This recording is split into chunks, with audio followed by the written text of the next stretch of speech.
It's one of the things that, the sort of 4 or 5 things I thought would really affect the future dramatically. It is fundamentally profound in that the smartest creatures, as far as we know, on this earth are humans, is our defining characteristic. Yes. We're obviously weaker than, say, chimpanzees and less agile, but we are smarter. So now what happens when something vastly smarter than the smartest person comes along in silicon form? It's very difficult to predict what will happen in that circumstance. It's called the singularity. It's a singularity like a black hole, because you don't know what happens after that. It's hard to predict. So I think we should be cautious with AI, and I think there should be some government oversight because it affects it's a danger to the public. And so when you have things that are a danger to the public, like let's say, so food and drugs. That's why we have the Food and Drug Administration and the Federal Aviation Administration, the FCC. We have these agencies to oversee things that affect the public, where there could be public harm, and you don't want companies cutting corners on safety and then having people suffer as a result. But all regulations start with a perceived danger, and planes fall out of the sky, or food causes botulism. Yes. I don't think the average person playing with AI on his iPhone perceives any danger. Can you just roughly explain what you think the dangers might be?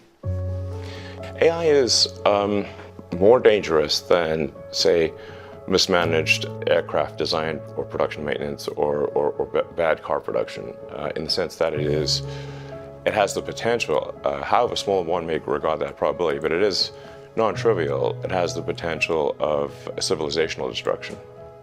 There's movies like Terminator, but it wouldn't quite happen like Terminator, because the intelligence would be in the data centers. Right. The robot's just the end effector. But I think perhaps what you may be alluding to here is that regulations are really only put into effect after something terrible has happened. That's correct. If that's the case for AI, and we only put in regulations after something terrible has happened, it may be too late to actually put the regulations in place. The AI may be in control at that point. You think that's real? It is conceivable that AI could take control and reach a point where you couldn't turn it off, and it would be making the decisions for people. Yeah, absolutely. Absolutely. No, that's definitely where things are headed, for sure. So can you just put it, I keep pressing you, but just for people who haven't thought this through and aren't familiar with it, and the cool parts of artificial intelligence are so obvious, write your college paper for you, write a limerick about yourself. Yeah. Like, there's a lot there that's fun and useful. But can you be more precise about what's potentially dangerous and scary? Like, what could it do? What specifically are you worried about? Going with old sayings, the pen is mightier than the sword.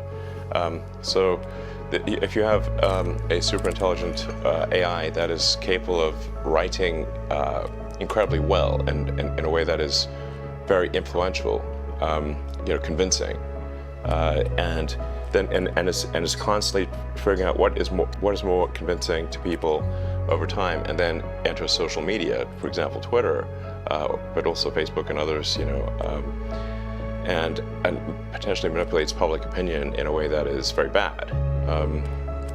How would we even know?